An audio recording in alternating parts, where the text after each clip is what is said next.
હોસ્પિટલમાં છેલ્લા એક અઠવાડિયાથી સારવાર લઈ રહેલા એક દર્દીએ બીમારીથી કંટાળીને હોસ્પિટલની અંદર જ પોતાનું જીવન ટૂંકાવ્યું। ડ્રેસિંગ રૂમમાં બનેલી ઘટનાને લઈને અનેક શંકા કુશંકા। વલસાડ સિવિલ હોસ્પિટલમાં ગતરોજ મોડી રાત્રે એક હૃદયદ્રાવક ઘટના બની છે, જ્યાં સારવાર હેઠળ રહેલા એક દર્દી આત્મહત્યા કરી લીધી છે।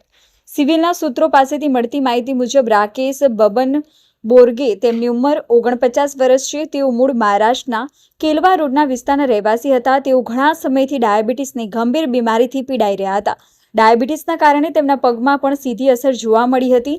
એમનો પગ ખરાબ થઈ ચૂક્યો હતો। તેની સઘન સારવાર માટે તેઓ છેલ્લા એક અઠવાડિયાથી વલસાડ સિવિલ હોસ્પિટલ ખાતે દાખલ થયા હતા, પરંતુ આ બીમારીના લીધે તેમને શારીરિક તકલીફો અને માનસિક રીતે તેઓ ભાંગી પડ્યા હતા। બીમારીથી કંટાળીને ગતરોજ તેઓ હોસ્પિટલના ડ્રેસિંગ રૂમમાં ગયા હતા અને ત્યાં પોતાની ચાદરનો ઉપયોગ કરીને રૂમમાં લગાવેલા ફાયર સ્પ્રિંકલર સાથે ગાળીઓ બનાવીને ફાંસો ખાઈ આત્મહત્યા કરી લીધી હતી।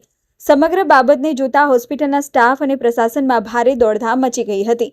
ઘટના સ્થળ પર પોલીસ દ્વારા પહોંચીને મૃતદેહનો કબજો મેળવ્યો હતો અને આગળની વધુ તપાસ હાથ ધરી હતી, પરંતુ જે પ્રમાણે એક દર્દી ડ્રેસિંગ રૂમમાં ફાંસો ખાઈ આપઘાત કરી લે છે, જેને લઈને સિવિલ પ્રશાસન પણ અનેક સવાલો ઉઠ્યા છે।